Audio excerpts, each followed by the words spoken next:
कार्तिक माह का तीसरा अध्याय।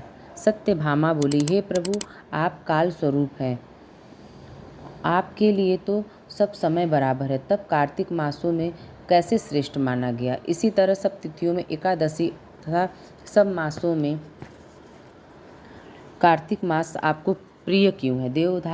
देवाधिराजपति, इसका क्या कारण है, उसे कहिए। श्री कृष्णचंद्र बोले, हे प्रिय, तुमने बहुत ठीक प्रश्न किया। इस विषय में मैं महाराज वेणु के पुत्र पृथु का वृत्तांत कहता हूँ, एकाग्र मन से सुनो। पूर्व समय में एक बार नारद जी ने राजा पृथु से कहा और सर्वज्ञ नारद जी ने कार्तिक मास की महिमा बतलाई। नारद जी के ने पूर्व काल के में त्रैलोक्य को मथ ढालने में समर्थ शंखासुर नामक समुद्र का पुत्र हुआ। शंखासुर ने अपने पौरुष से स्वर्गलोक के देवताओं को परास्त कर दिया और इंद्रादिक लोकपालों के अधिकार अपने अधीन कर लिया। शंखासुर से भयभीत होकर सब देवता अपनी स्त्री और कुटुंब के साथ सुमेरु पर्वत की कंदरा में बहुत काल तक रहे। जब देवता आनंद से सुमेरु पर्वत की गुफा में रहने लगे, तब उस राक्षस ने सोचा कि यद्यपि मैं समस्त देवताओं को जीत लिया, फिर भी ये लोग बलवान ही दिखाई पड़ते हैं।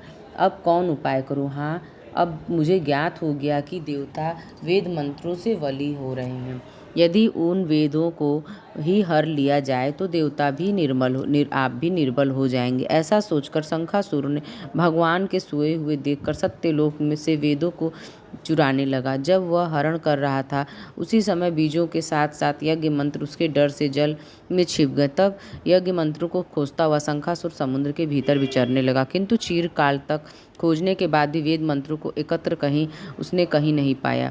जब ब्रह्मा जी पूजा की वह सामग्री तथा उपहार समस्त देवताओं के साथ वैकुंठ में विष्णु भगवान की चरण में गए। विष्णु भगवान को जगाने के लिए ब्रह्मा गाने बजाने लिए धूप गंध आदि को पूजन करें। ब्रह्मा की आराधना से प्रसन्न होकर भगवान जाग गए।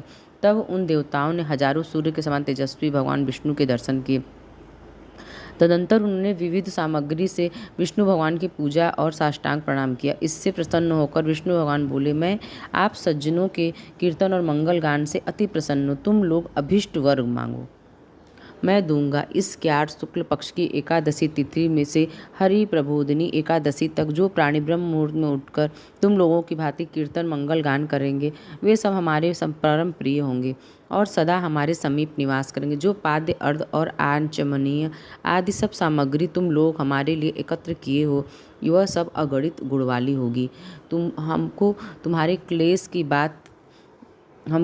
क्लेश की बात ज्ञात हो गई। शंखासुर वेदों को हर ले गया। वे सब इस प्रकार समुद्र में हैं। अतएव मैं दुष्ट शंखासुर को मारकर उन वेदों को शीघ्र ले आऊँगा। अब मैं से वेद हर साल मंत्र बीजों के कार्तिक से जल में निमग्न रहा।